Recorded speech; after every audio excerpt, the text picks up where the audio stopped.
Secret revealed episode 11 to 15। 11 never. Kunal ने अपना काम खत्म किया तभी उसके फोन पर किसी का कॉल आया। कुणाल ने कॉल पिक किया तो दूसरी तरफ से एक आदमी की आवाज आई, कुणाल सर, आप अपना एड्रेस भेज दीजिए। ये सुन कुणाल ने अपने लिए एक सिगरेट निकाला और उसे जलाकर उसका एक कश लेकर बोला, वेद तुम यहाँ आना ही क्यों चाहते हो? वेद सिंह, अमन का एक सबॉर्डिनेट जो कि पिछले 2 साल से अमन के साथ था, उसने कुणाल की ये बात सुन बिना किसी भाव के कहा, क्योंकि मैं मास्टर सिंह को प्रोटेक्ट करना चाहता हूँ। बोल। वेद ने कॉल काट दिया और कटे हुए कॉल को देख कुणाल ने मुंह बनाते हुए कहा, प्रोटेक्ट, और वो भी मास्टर सिंह को? बोल। कुणाल ने वेद को उसका लोकेशन भेज दिया। 30 मिनट बाद मेडिकल ऑफिस का दरवाजा खुला और एक 23 साल का आदमी मेडिकल ऑफिस के अंदर आया और कुणाल को आवाज देते हुए बोला, कुणाल सर। वेद की तेज आवाज सुन सोफे पर लेटे अमन की आंख खुली और उसने बैठते हुए वेद को देखते हुए कहा, शट अप। शायद अभी अभी उड़ने की वजह से अमन की आवाज थोड़ी दबी हुई थी। अमन ने फिर उस सोफे की तरफ देखा जिस पर एक लड़की आराम से सो रही थी और फिर अमन ने वेद की तरफ देखते हुए कहा, ऑफिस में वेट करो। ये सुन वेद ने हाँ में सर हिलाया और फिर अमन ने जहाँ देखा था उधर देखा तो एक लड़की आराम से अमन का कंफर्टर ओढ़े सो रही थी। ये देख वेद की आंखें फैल गई, लेकिन उसने जल्द ही खुद पर अमन की नजरें महसूस की और ये होते ही वेद तुरंत मेडिकल ऑफिस के पीछे बने कॉटेज की तरफ गया और ऑफिस में जाकर अमन का वेट करने लगा। लेकिन ऑफिस में आकर वेद को कुणाल मिला जो सिगरेट पी रहा था। वेद ने कुणाल के सामने रखी कुर्सी पर बैठते हुए कहा, वो लड़की कौन है? कुणाल ने अपनी सिगरेट का कश लेते हुए कहा, पेशेंट। ये सुन वेद की भौहें सिकुड़ गई, लेकिन उसने कुछ नहीं कहा और एक सिगरेट निकाल उसे जलाया और उसका एक कश लिया। यहाँ मेडिकल ऑफिस में नित्या आराम से सो रही थी। अमन ने नित्या को कुछ सेकंड के लिए देखा, फिर एसी को बंद कर दिया। एसी बंद होने के बाद नित्या को कुछ देर में कंफर्टर में गर्मी लगने लगी और उसकी नींद टूट गई। नित्या ने अपने ऊपर से कंफर्टर हटाया और फिर सोफे पर बैठते हुए आसपास देखा। शायद अभी उठने की वजह से नित्या की आंखें ठीक से खुल नहीं रही थी। नित्या ने अपनी आंखें माली और फिर अंगड़ाई लिया। इस बीच नित्या की नज़र खिड़की के पास खड़े अमन पर गई जो ग्लास में पानी निकाल रहा था। अमन को देख नित्या आराम से बैठ गई। अब नित्या कल से काफी बेटर लग रही थी। उसकी काली डल आंखों में जिद और रिबेलियन दिख रहा था, जो कि नित्या के ठीक होने का प्रूफ था कि अब वो बीमार नहीं थी और उसकी स्पिरिट काफी बेहतर थी। अमन नित्या के पास आया और उसके सामने पानी का ग्लास रखा और खुद भी पानी पिया। नित्या ने भी पानी का ग्लास उठाया और पानी पिया। तभी कुणाल वेद के साथ ऑफिस में आया। कुणाल ने जग गई नित्या को देख एक स्माइल के साथ कहा, नित्या अब केक काटे। इस पर नित्या ने टाइम देखा तो अब 8 बज गए थे। ये देख नित्या ने हाँ में सर हिला दिया तो कुणाल ने वेद से कहा, जाओ जाकर फ्रिज से केक लाओ और प्लेट्स भी। ये सुन वेद ने अमन की तरफ देखा तो अमन ने जाने का इशारा किया और वेद वहां से चला गया। जल्द ही वेद केक लेकर आया तो अब तक नित्या ने हाथ मुंह धुल लिया था।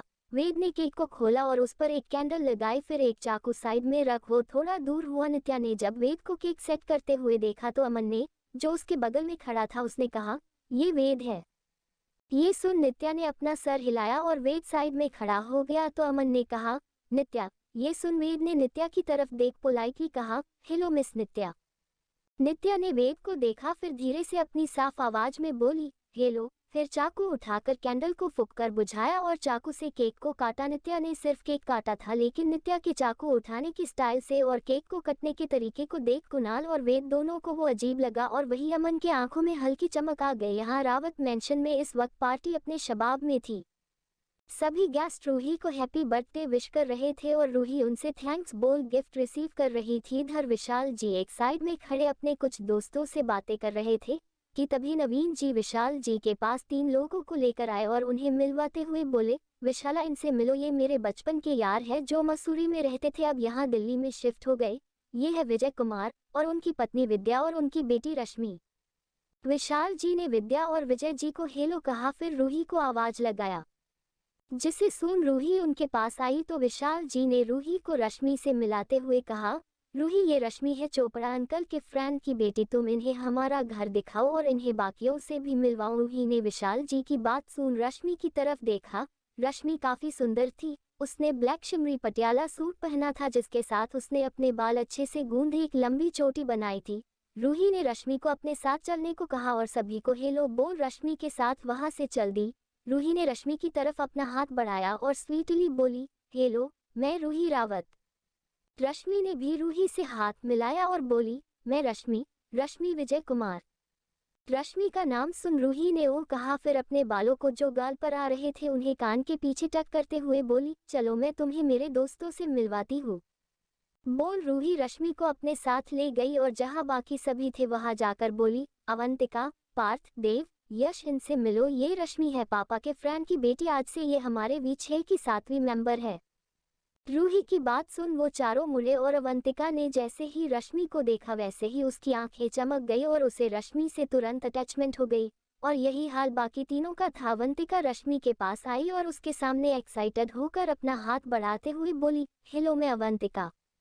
पार्थ और देव भी रश्मि के पास आए और खुद को इंट्रोड्यूस किया। रश्मि ने उन तीनों से बात की, फिर यश की तरफ देखा। रश्मि और यश की आंखें मिली और दोनों को करंट सा लगो महसूस हुआ। रूही ने यश की आंखों को रश्मि पर टिके हुए देखा तो अपने हाथ की मुट्ठी बना ली और फिर अपने अनकंफर्टेबल हॉट को संभालते हुए एक स्वीट स्माइल के साथ बोली, यश क्या तुम रश्मि से बात नहीं करना चाहते?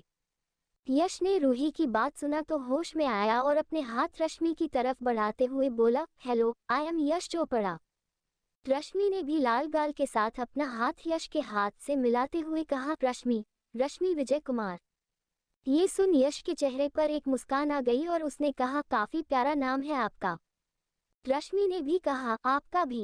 रश्मि और यश की इंटरेक्शन को देख रूही का दिल अनकंफर्टेबल होने लगा और उसने एक्सक्यूज में बोला और वहां से चली गई। लेकिन आज रूही पर किसी ने ध्यान नहीं दिया, सबका ध्यान सिर्फ रश्मि पर था। और हो क्यों ना भला वो फीमेल लीड जो थी इस दुनिया की। यहाँ स्कूल मेडिकल ऑफिस में नित्या ने अपना केक खत्म किया और फिर अपने प्लेट को देखने लगी। तभी अमन की ठंडी आवाज उसके कान में पड़ी, हॉस्टल जाने का वक्त हो गया है। अमन की बात सुन नित्या ने अपने होठों को दबाया और फिर चुपचाप अपना फोन निकाल बचे हुए केक की फोटो खींच विशाल जी को भेजते हुए अपनी चिड़चिड़ी और बेपरवाह साफ आवाज में बोली, मेरे लिए एक पीस केक पैक कर दोगे? नित्या की बात सुन कुणाल ने मजाल करते हुए कहा, क्या बात है नित्या, तुम कितना खाती हो? कुणाल की बात सुन नित्या ने उसकी तरफ अपनी काली आंखों में चिड़चिड़ापन के साथ देखते हुए कुछ सोचा और फिर अपना मुंह खोला कुछ बोलने के लिए, लेकिन फिर कुछ सोच नित्या ने अपना मुंह बंद कर लिया। अमन ने अपने बगल में बैठी लड़की को देखा जो अब एरोगेंट और गुंडों की वाइब्स दे रही थी, लेकिन इससे भी उसका एलिगेंस नहीं छुप रहा था। और फिर अपना सर दूसरी तरफ कर अपनी खाली प्लेट को टेबल पर रखा और वेद से बोला, केक को पैक कर दो। ये सुन वेद उठा और बचे हुए केक को किचन में ले गया, फिर उसे एक ट्रांसपेरेंट टिफिन में पैक कर नित्या को लेकर दिया। नित्या ने वो टिफिन लिया, फिर अपना बैग लेकर उसने अपने जूते पहने और मेडिकल ऑफिस से निकल गई। अमन ने जाती हुई लड़की का बैग देखा। जाती हुई लड़की का बैग बिल्कुल स्ट्रेट था, एक प्राउड क्वीन की तरफ। उसके चलने का स्टाइल थोड़ा बेढंगा था लेकिन उसमें भी एलिगेंस थी। उस लड़की का बैग मानो ऐसा था जैसे ना जाने कितने जंग उसने लड़ किए हो और अभी ना जाने कितने लड़ने हैं। ये ख्याल अमन के मन में जैसे ही आया वैसे ही उसके होठों पर एक मुस्कान छा गई, प्राउड क्वीन। अमन अभी जाती हुई नित्या को ही देख रहा था कि वेद ने मेडिकल ऑफिस का दरवाजा बंद किया और बोला, मास्टर सिंह, करण सर ने आपसे केस 101 के बारे में पता करने में मदद मांगी है। वेद की बात सुन कुणाल ने सोफे पर आराम से रेस्ट करते हुए कहा, केस 101, क्या ये वही कैसे नहीं जिसे डीएसपी प्रताप हैंडल कर रहे थे? कुणाल की बात सुन वेद ने हाँ में सर हिलाते हुए कहा, डीएसपी प्रताप ने ही कैसे को सॉल्व किया था, लेकिन उसके बाद इस केस की सारी फाइल्स को जला दिया गया और अगर कहीं और से पता करना चाहो तो नहीं कर सकते। वैसे मास्टर सिंह, बोलते हुए वेद ने अमन की तरफ देखते हुए कहा, एलडब्ल्यू से जल्द ही बात हो सकती है, लेकिन अभी तक हम नेवर को नहीं ढूंढ पाए हैं और न ही उसके बारे में डार्क वेब पर कोई प्रूफ है। वेद की बातें सुन अमन ने सोफे पर लेटते हुए पेन स्टैंड से एक पेन निकाला और उसे देखते हुए कुछ सोचकर बोला, एलडब्ल्यू से कांटेक्ट करो, देखो अगर वो हमारा ऑर्डर एक्सेप्ट करता है, वरना नेवर को जल्द ही ढूंढना होगा। बोल अमन उठा और वो पेन लेकर अपनी स्टडी में चला गया। इधर नित्या हॉस्टल के अंदर लेकिन अपने कमरे की तरफ जाने की बजाय वो एक दूसरे कमरे की तरफ गई जो इसके कमरे के अपोजिट था। नित्या ने एक कमरे के बाहर खड़ी होकर दरवाजे पर नोक किया। जल्द ही दरवाजा खुला और नित्या के सामने वही लड़की थी जिसने नित्या को दोपहर में गिफ्ट दिया था। नित्या ने अपने सामने खड़ी लड़की को गौर से देखा, पतला सा शरीर, गर्दन तक आते छोटे बाल, छोटा सा चेहरा बिल्कुल बच्चों जैसा, लेकिन उसकी वो आंखें, वो कितनी मैच्योर थी। नित्या ने अपने होठों को जीभ से गीला किया, फिर उस लड़की की तरफ केक का टिफिन बढ़ाया। उस लड़की ने कुछ सेकंड देख केक को देखा, फिर अपने होठों को दबाकर वो केक ले लिया। ये देख नित्या की काली आंखें जो हल्की उलझन में थी वो वापस रिलैक्स हो गई और उसने अपनी बेपरवाह अंदाज में कहा, खा लेना। बोल नित्या वहां से अपने कमरे की तरफ चल दी। उस लड़की ने एक बार केक को देखा, फिर जाती हुई नित्या को जो अपने आप में ही कहीं खोई हुई अपने कमरे की तरफ जा रही थी। हॉस्टल विंग में आते जाते बच्चों ने जब नित्या को देखा तो सभी चुपचाप अपने काम में लग गए और नित्या की तरफ छिपी छिपी निगाहों से देखने लगे। और भला वो क्यों ना देखे, क्योंकि नित्या थी ही इतनी खूबसूरत जिसे देख एक सुपरस्टार भी शर्मा जाए। ! 12 इनसिक्योरिटी। नित्या अपने कमरे में आई और फिर अपना बैग बिस्तर पर रखा और कुछ सोचकर अपना लैपटॉप बैग से निकाला और बिस्तर पर लेटते हुए उसे ऑन किया। लैपटॉप का पावर बटन दबाते ही लैपटॉप ऑन हो गया। नित्या ने लैपटॉप पर कुछ कोडिंग की जिसके बाद का विंडो ऑन हुआ और इस बार उस पर समुद्र का इमेज था। नित्या ने उस विंडो को देखते हुए कुछ सोचा, फिर कुछ कीबोर्ड के बटन दबाए जिसके बाद वही वेबसाइट ऑन एयर। इस बार भी नित्या के सामने वही मैसेज आया, welcome LW, do you want take an order. ये आइकन देख नित्या ने कैंसिल का बटन दबाया, फिर उसके बाद उस वेबसाइट की एक अलग विंडो ओपन हुई जिस पर बड़े बड़े अक्षरों में लिखा हुआ था SG। नित्या ने उस लोगो को इग्नोर किया और मेन्यू को ओपन किया जिसका चैटबॉक्स खोलने पर नित्या के सामने कई सारे मैसेजेस का आइकन दिखा। नित्या ने सभी मैसेजेस को इग्नोर किया और एक मैसेज विंडो को ओपन किया जिस पर लिखा था वीके। नित्या ने उस चैटबॉक्स को खोला, फिर आए हुए मैसेज को देखा जो कुछ कोड्स थे। नित्या ने उन कोड्स को देख अपना सर मला, फिर कुछ कोड्स इंटर किए जिसके बाद वो मैसेज क्लियर हुआ तो नित्या ने पाया कि उसमें लिखा था LW, मैं दिल्ली में हूँ, क्या आपसे एक बार मुलाकात हो सकती है। ये मैसेज पर नित्या की इमोशनलेस आंखों में कोई बदलाव नहीं हुआ।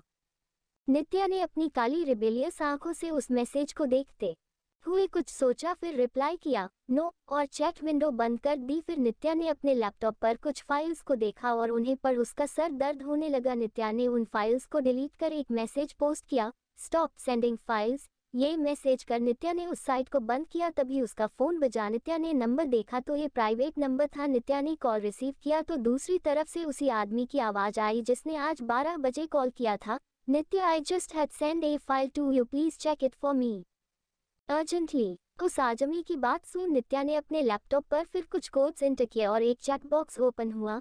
नित्या ने उस चैट बॉक्स में आए PDF को देखा, फिर जैसे ही वो उसे खोलने लगी कि तभी दूसरी तरफ से वो आदमी बोला, Nitya don't open it, it has virus that tracks location. School medical office. Ved ने अपने सामने रखे लैपटॉप पर उस बड़े सी पोस्ट को देखा जिसमें बड़े आसान तरीके से लिखा था स्टॉप सेंडिंग फाइल्स। वेद ने उस पोस्ट को कुछ देर देखा और फिर उठकर वो स्टडी में गया जहां अमन अपना कुछ काम कर रहा था। वेद ने अमन के सामने वो लैपटॉप रखा और बोला, मास्टर सिंह, आपको क्या लगता है कि LW हमारा ऑर्डर एक्सेप्ट करेगा। वेद का सवाल सुन वही साइड में बैठे या कहीं लेते हुए कुणाल ने अपने मुंह में एक सिगरेट का कश लेते हुए कहा, वैसे अमन भाई ये LW कितने साल का होगा। LW एक हैकर या कहे SG का कोर मेंबर जिसके बारे में कहीं कोई इन्फॉर्मेशन नहीं है। SG एक इंफॉर्मेशन ऑर्गेनाइजेशन जिसके पास दुनिया के टॉप सीक्रेट है, जिसके पास वर्ल्ड के टॉप हैकर्स भी है और सबसे बड़ी बात उसके पास नेवर की शायद इन्फॉर्मेशन भी है। LW एक अनजान शख्सियत जिसका उम्र, नाम, यहाँ तक कि जेंडर भी किसी को नहीं पता। उसे SG का ब्रेन माना जाता है और क्यों ना माना जाए। 12 साल पहले SG की शुरुआत हुई और 11 साल पहले LW ने SG को ज्वाइन किया, लेकिन इसके 3 साल बाद LW SG से गायब ही हो गया। लेकिन 4 साल पहले LW वापस आया और उसने SG की स्टॉक प्राइसेस 100x ज्यादा कर दिए। 4 साल पहले SG ने एक इंटरनेशनल कंपटीशन रखा जिसमें SG के मेंबर्स ने भी साइन किया और 10,000 लोगों में से SG ने अपने सभी एम्प्लॉय को निकाल सिर्फ 100 को रखा और उस कंपटीशन में 100 और जुड़े, जिसके बाद SG को आज तक कोई नहीं हरा पाया। स्पेशली केस 101 के बाद तो SG हैकिंग वार की डार्क हॉर्स बन गई और माना जाता है ये सब LW का किया हुआ है। लेकिन 9 महीने पहले LW फिर गायब हुआ और अब वापस आया था। दूसरी तरफ नेवर को हैकिंग वर्क का किंग या कहे भगवान कहा जाता है। 5 साल पहले नेवर ने यूनाइटेड स्टेट्स ऑफ अमेरिका के सिक्योरिटी सिस्टम को डिस्ट्रॉय कर दिया था, जिसके बाद उसने एक के बाद की नई टेक्नोलॉजी को दुनिया के सामने पेश किया। नेवर ने सिर्फ यूनाइटेड स्टेट्स ऑफ अमेरिका की होस्ट सिक्योरिटी को तहस नहस नहीं किया बल्कि 26 देशों की टेक्नोलॉजी सिस्टम का मजाक बनाकर रख दिया। इसीलिए तो 27 देश की आर्मी नेवर के पीछे पड़ी है, लेकिन आज तक उन्हें नेवर के इस नाम के अलावा कुछ नहीं पता चला, ना ही उसका नाम, काम, चेहरा, जेंडर, या एज। अमन ने कुणाल के सवाल को इग्नोर किया और अपनी वॉलेट आंखों को लैपटॉप पर टिकाया। ये शब्द देख अमन की आंखों के सामने जाने अनजाने में ही एक लड़की का खूबसूरत चेहरा आया, जिसकी आंखों में अक्सर चिड़चिड़ापन, गुस्सा और गुंडागर्दी भरी हुई थी। वो चेहरा आंखों के सामने आते ही अमन ने अपने होठों को दबाया और फिर अपने काम में लग गया। वेद ने अमन का रिएक्शन देखा, जो कि कुछ नहीं था। ये देख वेद ने लैपटॉप उठाया और वही साइड में बैठ गया। तभी अमन की मनमोहक आवाज उसके कानों में पड़ी, जो कह रहा था, मुंबई से मेरे 12th के नोट्स यहाँ भिजवा दो। अमन की बात सुन वेद और कुणाल दोनों ने साथ में अमन को देखा। वेद के चेहरे पर सवाल साफ झलक रहे थे और कुणाल के आंखों में गॉसिप, लेकिन दोनों की हिम्मत नहीं थी कि वो कुणाल से कुछ पूछ सके। तभी कुणाल को कुछ याद आया और वो बोला, कल रणविजय सर के साथ मीटिंग है, वो दिल्ली वापस आ गए हैं। रणविजय दत्ता, दिल्ली इंटरनेशनल के प्रिंसिपल। दिल्ली इंटरनेशनल कोई आम स्कूल नहीं था। यहाँ का एक गंदा बच्चा भी गवर्नमेंट के टॉपर से ज़्यादा इंटेलिजेंट होता है, क्योंकि यहाँ पढ़ाई के साथ स्किल्स डेवलपमेंट पर भी फोकस करते हैं। और यही बात है कि हर साल दिल्ली इंटरनेशनल में आने के लिए लाखों बच्चे एंट्रेंस टेस्ट देते हैं, लेकिन एडमिशन किन्हीं 100 का होता है।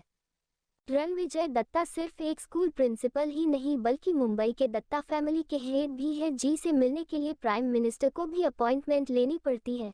तो इसी बात से पता चल सकता है कि रणविजय दत्ता कितना पावरफुल आदमी है।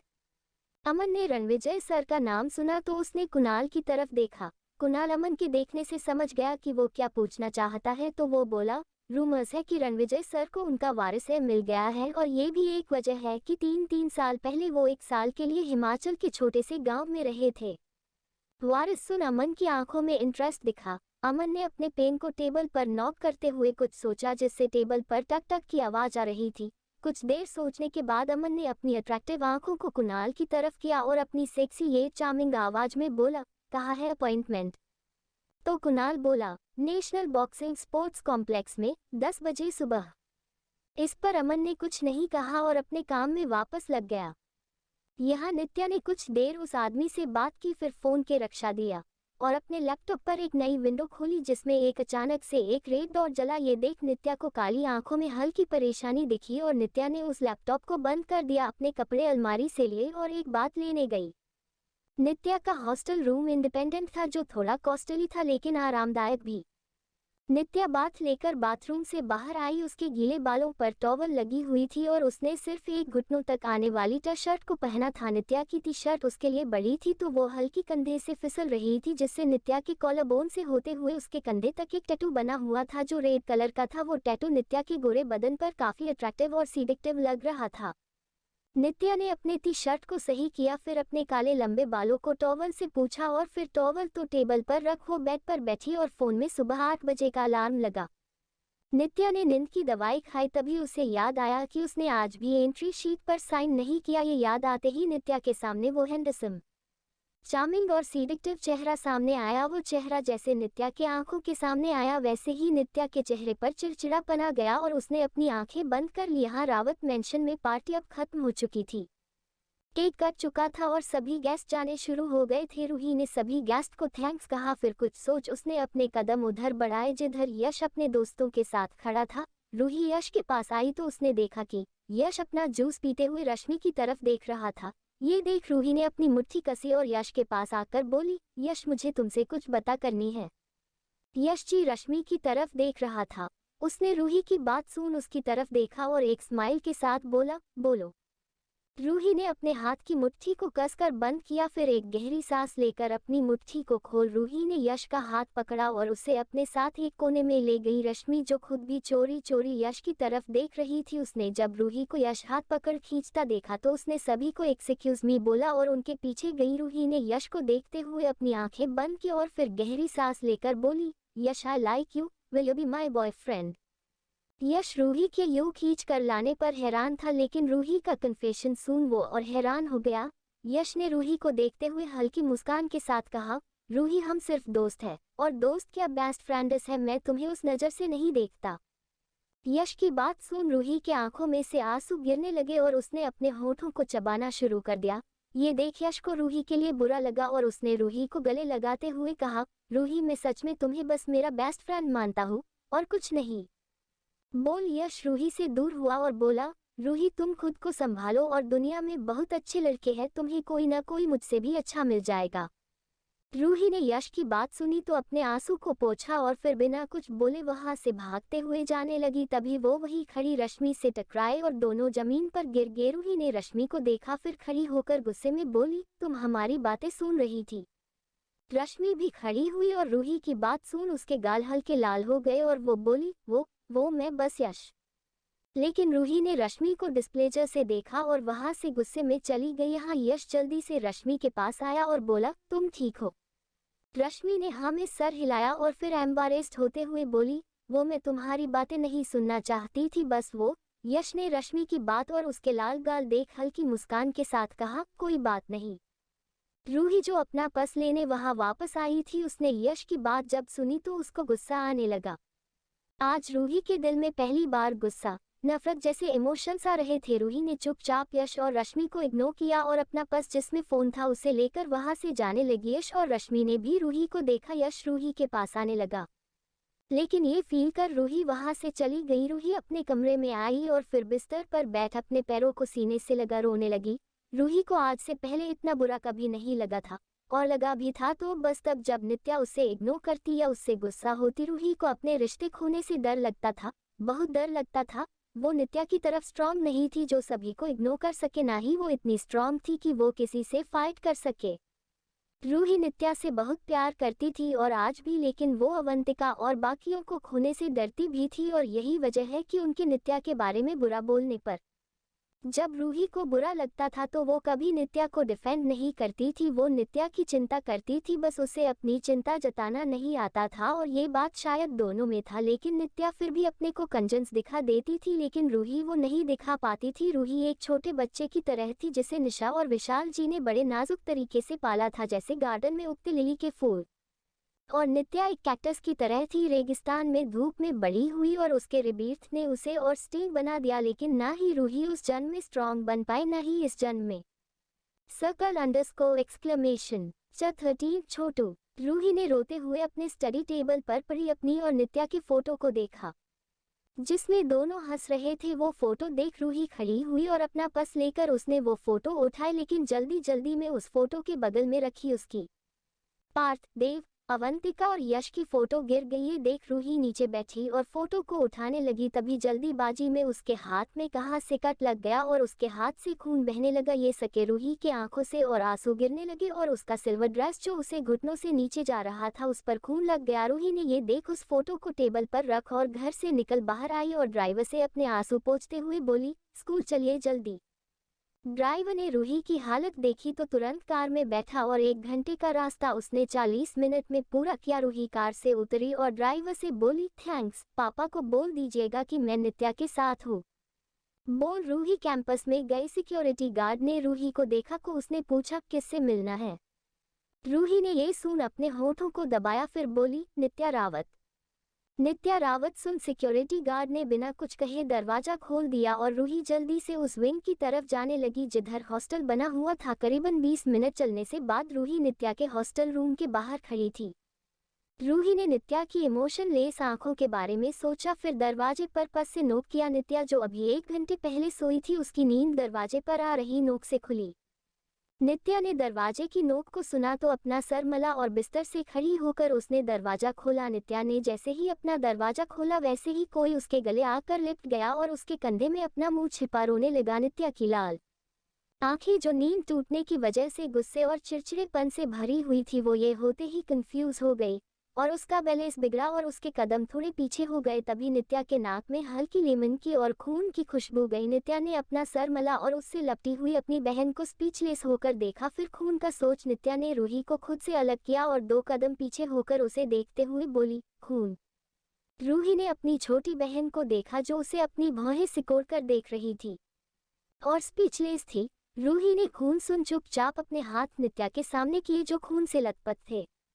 रूही ने नित्या को मासूम से चेहरे के साथ रोते हुए देखा और नित्या के एक्सप्रेशन देख उसको और रोने का मन हुआ। नित्या ने रूही के छोटे छोटे हाथों को देखा और उसमें लगे कट और चुभे कांच को देख उसने स्पीचलेस होते हुए अलमारी से अपने कपड़े लिए और बाथरूम में गई।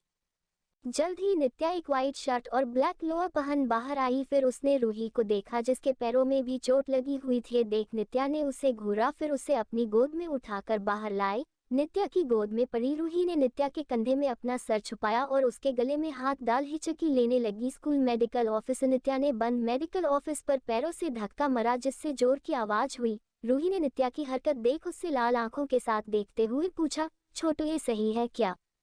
नित्या ने रूही के ये कहने पर उसे घूरा तो रूही चुप ही गई और वापस उसके कंधे में सर छुपा किया। नित्या से आती हुई हल्की खुशबू उसे बहुत अच्छी लग रही थी। कुणाल ने मेडिकल ऑफिस का दरवाजा खोला तो उसके सामने उसने एक बेहद खूबसूरत लड़की को अपनी गोद में एक लड़की को लिए खड़े देखा। नित्या की गोद में जो लड़की थी उसने अपना सर छुपा रखा था। ये सीन देख कुणाल को लगा जैसे उसे हार्ट अटैक ही आ जाएगा। नित्या ने कुणाल का शॉक्ड एक्सप्रेशन देखा तो उसने स्पीचलेस होते हुए कहा, पेशेंट। नित्या के चेहरे के एक्सप्रेशन देख कुणाल साइड हुआ और नित्या मेडिकल ऑफिस में आई और फिर रूही को सोफे पर बिठाया। लेकिन रूही के हाथों को अपने गले में आकर नित्या ने गहरी सांस ली और बोली, रूही रावत अपने हाथ हटाओ। रूही ने नित्या की बात सुन उसे अपने लाल आंखों के साथ देखा। तभी उसे यश का बिहेवियर याद आया कि कैसे उसने उसके फीलिंग्स की रिस्पेक्ट नहीं की और रश्मि के इट्स ओके बोला। ये याद आते ही रूही ने गुस्से में नित्या के गले से अपना हाथ निकाला और रोते हुए चिल्लाकर बोली, तुम सब गंदे हो, तुम भी गंदी हो, तुम सब। रूही की इस हरकत को देख नित्या को सच में लग रहा था कि वो रूही की बड़ी बहन नहीं माँ, हाँ उसकी माँ है। नित्या ने चिल्लाती हुई को रूही ध्यान से देखा। इस वक्त रूही के लंबे बाल जो खुले हुए थे वो बिखरे हुए थे। उसका छोटा सा मासूम चेहरा रोने की वजह से लाल हो रखा था। पहले बहे आंसू के निशान पूरे सहारे पर थे। उसकी सिल्वर ड्रेस बिखरी हुई थी, हाथ खून से लथपथ थे और मुट्ठी बनी हुई थी। उसके छोटे छोटे पैरों में ना चप्पल न हील्स, पैरों में भी खरोंचे भी लगी थी और हल्का हल्का खून भी बह रहा था। नित्या ने रोती हुई रूही को देख अपना सर मला और बोला, रूही अपने हाथ खोलो। ये सुन रूही ने उसकी तरफ अपने लाल आंखों से देखा। इस वक्त रूही एक परेशान की गई खरगोश की तरह लग रही थी। रूही ने चिल्लाते हुए कहा, नहीं खोलूंगी। ये सुन नित्या ने उसे घूरते हुए कहा, मैं पापा को फोन कर रही हूँ, वो तुम्हें यहाँ से ले जाएंगे। नित्या की धमकी सुन रूही ने रोना बंद किया और ने हाथों को खोल दिया। फिर अपने आंसू पोंछने लगी लेकिन उससे उसका सारा खून चेहरे पर लगने लगा। ये देख नित्या ने अपने होठों को दबाकर डिस्गस्ट के साथ उसका हाथ पकड़ा और बोली, क्या हुआ? ये सुन रूही की आंखों से आंसू गिरने लगे और वो बोली, सब मुझे छोड़कर चले जाएंगे, सब जा रहे हैं। रूही की बात सुन नित्या ने उसके लिए एक ग्लास पानी निकाला जो वहां राजा हुआ था और उसकी तरफ किया।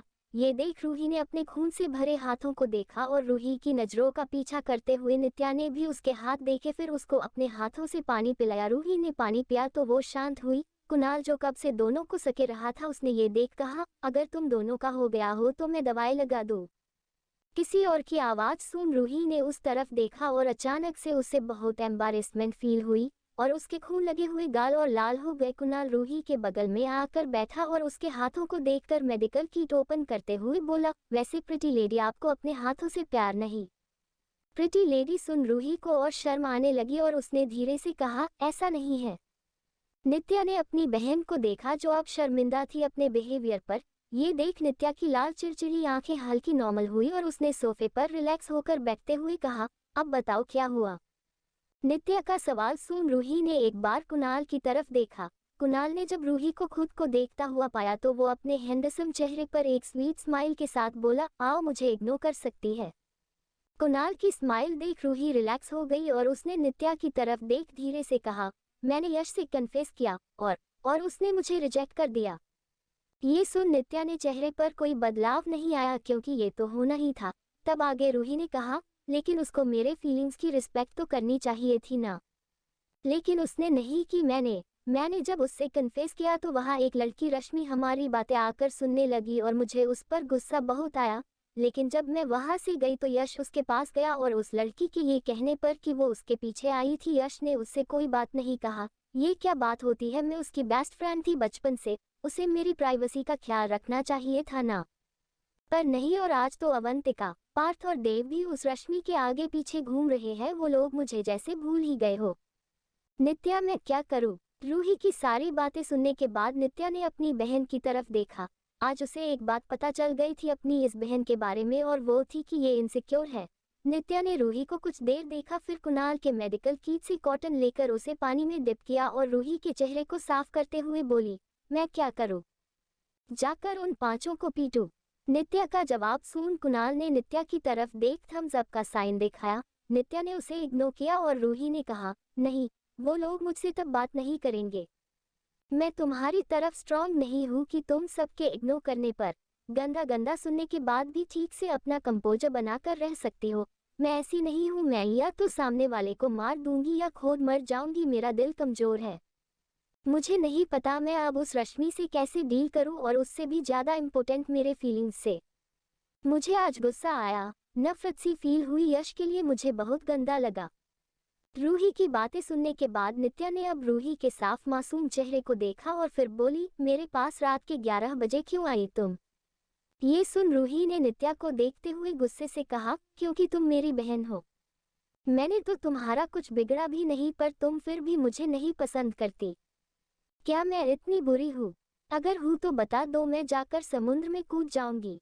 रूही के इस सडन आउटब्रस्ट से नित्या की आंखें, काली आंखें जिनमें गुंडागर्दी की हल्की झलक दिख रही थी, वो चमकी और नित्या ने कहा, तुम सच में बुरी हो। नित्या की बात सुन रूही की आंखें फिर लाल होने लगी और कुणाल ने ये सके रूही से उसकी दूसरी हाथ की बत्ती को बांध कर कहा, प्रीति लेडी, आप अपनी बहन की बातों में मत आइए, वो मजाक कर रहे हैं। ये सुन रूही ने नित्या की तरफ देखा तो नित्या हल्के से मुस्कुराई और बोली, रूही रावत हो, तुम कितनी अमीर हो और तुम दोस्त के लिए रो रही हो?